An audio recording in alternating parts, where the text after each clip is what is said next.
What is going on, everybody? This is Untitled here. Thank you guys for watching this video. Hope you enjoy it. We are back with another video today, and in this video I'm be going over the Perico heist, how to do it solo, stealth, and on top of that also completing the elite challenge on your own. How to do that and what steps you need to take to do that as well. So as you see on my screen, what I want you to do is pick these specific items or steps, I should say, that I want you to choose. So the first thing you definitely want to choose is the approach vehicle as the long fin. The long fin gives you the capability to drive from point A to point B wherever you like without hassle or without, alerting any of the enemies, because you'll be basically driving on water where they can't see you. Next thing you want to choose is the infiltration point. The infiltration point I want you to choose and make sure you have is the north dock. The north dock is where you come in, because that's where the majority of the loot that's easily accessible you can grab right away is at. So spawn at the north dock. When you approach the island in your long fin, that's basically where you're going to be spawning. Next thing I want you to choose is the compound entry point. Compound entry point, of course, is going to be the drainage tunnel. This should be the only compound entry point that you have available that would be used for stealth. So the compound entry point will always be the drainage tunnel. Now the escape point can be anything. I would rather have you choose the main dock or the airstrip. One of the reasons why is because sometimes the game freaks out or it just overwrites the north dock and it gets confused, and sometimes it may glitch out the game. I would just definitely say the escape point either as the main dock or the airstrip. Just play it safe. And the last thing I want you to choose is the time of day. You can choose night, you can choose day, whichever you feel more comfortable with. I feel more comfortable with day. So now that we have all of our selections chosen, we go to our weapons loadout, and this is where you'll make sure that you have the weapon of your choice, and also make sure you have suppressors. So the one thing you definitely will need in this heist is suppressors. Make sure you buy that. It's only 5 grand, so you're basically gonna be spending 30 grand every time you do the heist. It's really not expensive at all if you're making $1 million back. So now once you start it up and you actually go into the Cayo Perico, this is what it's probably gonna look like. Once you spawn to the north dock, you're gonna spawn in towards the mountain right here. All you gotta do is make a right turn, go straight down here, and this will be your first loot area location. So once you approach this location, you can back up your boat a little bit. You can leave it right here in front of the island. All you gotta do is just run over here to this right building. You can also hit the far left building first as well. It's really a personal choice. The only reason why I hit the right building first here is because the guard is at a farther distance. If you go to the left building first, then you actually have to go ahead and wait for the guard that I just shot and killed for him to turn around, because he will be standing at the door where I just entered in. And so that's the one thing you actually have to do. So if you'd rather just go to the right and just take all this loot first, eliminate the guy so you don't have to wait, you can absolutely do that. But if you'd rather just go left to right from the cage that I'm about to walk into right now to the building I was just at, then you can do that as well. It's just a timing thing, so it's definitely personal choice if you'd rather go left to right building or right to left building. So yeah, so that's what I would definitely recommend.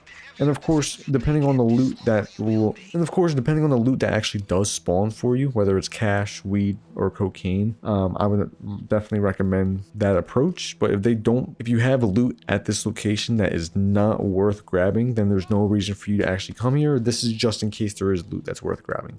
But if there's at the other location, which is the hangars, which I will also bring you to. So after you attack that left building cage, and you grab whatever's inside, you run back to your boat, hop in the boat, and go follow this path right here, or just go straight.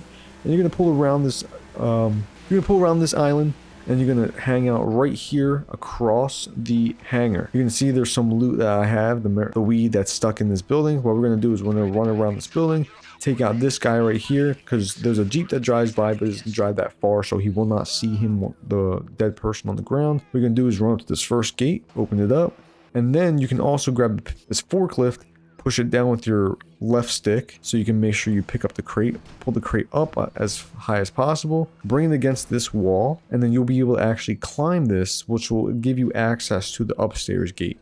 So this upstairs gate will also have loot that you can loot. For those of you who didn't know about this, yes, so you can go upstairs and you can take whatever loot is in that area, and then grab the downstairs loot as well. Once you're done and you fill up your entire bag, there also is a location of loot down here in this mini-map area right across from the camera. There's actually a barn inside of there that you can actually find more loot, and you can actually take pictures, and there could be cocaine, weed, or money in there as well. The only unfortunate part is that there's actually a guy over farther to the right of the barn outside of the area actually. So it's not in this general area, he's on the other side behind the wall, but there's a glitch where if he's actually looking at the barn while you're looting in there, even though it's on the other side of the wall, for some reason he can still see you and he can still call the guards and you can get caught. So if you are looting in that general area for the barn, what I would definitely say is just wait for him to walk to the right to go up the road. So when he's not looking at the barn, you can definitely just walk in, take what you need, and then get out without him seeing you. Because again, it's like a glitched view. He's the only AI in this loot area that can see you through walls. You definitely just want to take precaution about that.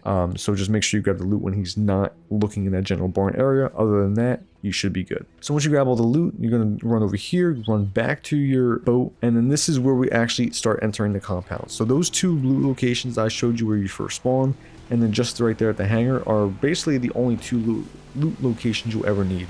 I've done this heist about 55 times now, and those are the only two locations I ever go to, and I always fill up my bag with stuff that I need. So you should be good. And now you're just going to follow this path, go all the way down, and you're going to turn left, and this is where you actually enter the drainage tunnel compound. Once you jump out, you just swim straight down. You should see a yellow circle at the bottom. It says enter El Rubio's compound. Press left on the D-pad, put your rebreather on so you can actually breathe underwater. Then you're going to go ahead and cut through the grill. And after doing this a certain amount of times, you actually get the flick of the stick. So it's going to be pretty easy for you to do this really quick. You know, right there I messed up just a little bit, and you know, right there too, it's going to happen. But majority of the time, once you like really get it down, you're going to know the exact like pattern or the flick of the stick, so you can easily cut through that as fast as you can. It usually takes me just about 15 to 20 seconds to do all of that. So then once you swim through the gate, once you push through, you just swim all the way up the drainage tunnel.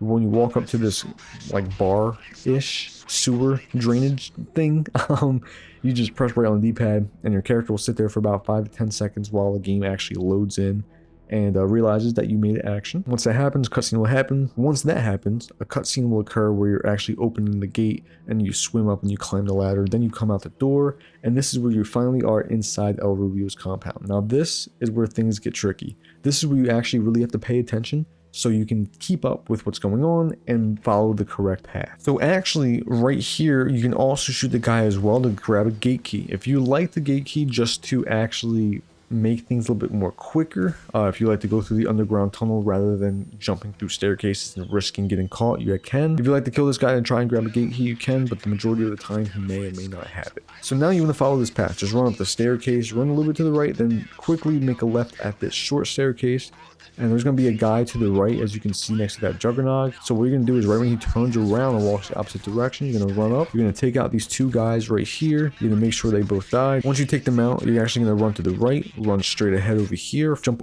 through this corner, and this guy to the right actually should be turned around. So I wouldn't jump over that grass until this guy on the right side is turned around. So once he starts walking away, quickly run this way, and then once you get to this point, turn left. This is where the entrance to the tower is going to be at. So right when you're walking through here, before you make it all the way up the second staircase right there, make sure you aim down your sight, shoot this guy in the head right here, and be very careful. He won't see you right away if you're just sitting at the top of the stairs for a little bit, and you shoot him in the head. And once you take him out, sometimes he has the gate key as well, sometimes he doesn't. You're going to quickly run up the staircase behind him to the right. You can quickly rush him before he comes down his first staircase, walk up to him, and make sure you punch him. The reason why you don't want to shoot him is because if you actually miss around, the red enemy below him will actually hear the bullet. So now walk all the way to the top of the stairs, then you're going to go through this door. This is going to be the entrance where the elevator's at to start going down to the underground vault. But before you do that, I want you to run to this right corner, and there's actually going to be a secret vault where you can open up that's going to have about $80,000 in extra cash. So now this is actually going to be a great part for me to explain how the safe cracking works. So what you're going to do is walk up to the elevator, you're going to do the fingerprint cloner, and then once you go on here, what you're actually going to do is this. So the way the clone works is by sections, and each section is a different level. So this right now we're on level 1, section 1. So each section is based on how many clicks you want to go over. So level 1, section 1. The next level, level 2, should be level 2, section 2. So it basically clicks. So the very first part of the fingerprint should be the very tip. On the second section, you should do 1 click over, which will bring you to the second part. And then when you go to the third level, that should be 2 clicks over, because that'll be the third part,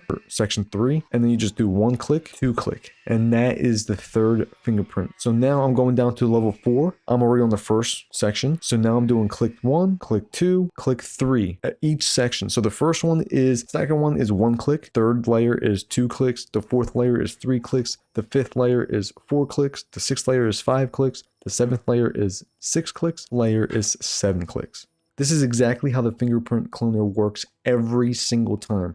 I mean, the fingerprints may be mixed matched and in different prints every time you use it, but the pattern that you'll use each and every single time will be the same. So it's always going to be 1 click, 2 click, 3 click, 4 click, and so on and so forth. And so that's how the fingerprint cloner works. So that's how I'm actually able to get done this entire thing in less than a minute. So once you're actually successful and you fingerprint clone and you go into the basement, all you're going to do is just quickly run up to this cage, burn it open. Once you burn it open, walk up to your main objective, or if it's the safe, you just walk up to the safe, put in the code. But the main objective, you just use the plasma cutter. I would recommend just holding RT till it touches the red, let it cool down, and then go all the way back up, touch the red, let it cool down, all the way up, touch the red, let it cool down. Don't let it cool down all the way. So once you grab your objective, then you can just run all the way back to the elevator, take your way back up.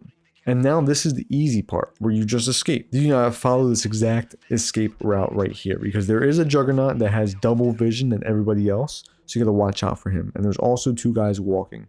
So what you're actually gonna do is wait for the Juggernaut to walk past, or if he's not there, great. But if he is there, wait for the Juggernaut to walk past. He's going to make this little U-turn right here. So I'm going to let him turn around, go his direction. And then you see that he's facing one direction and the guy below me is facing another. But neither of them are looking at me, and neither is the far right guy because he's not close by. So what I'm going to do is actually jump on top of this plant, take a little step, and I'm going to roll down right here and make a U-turn.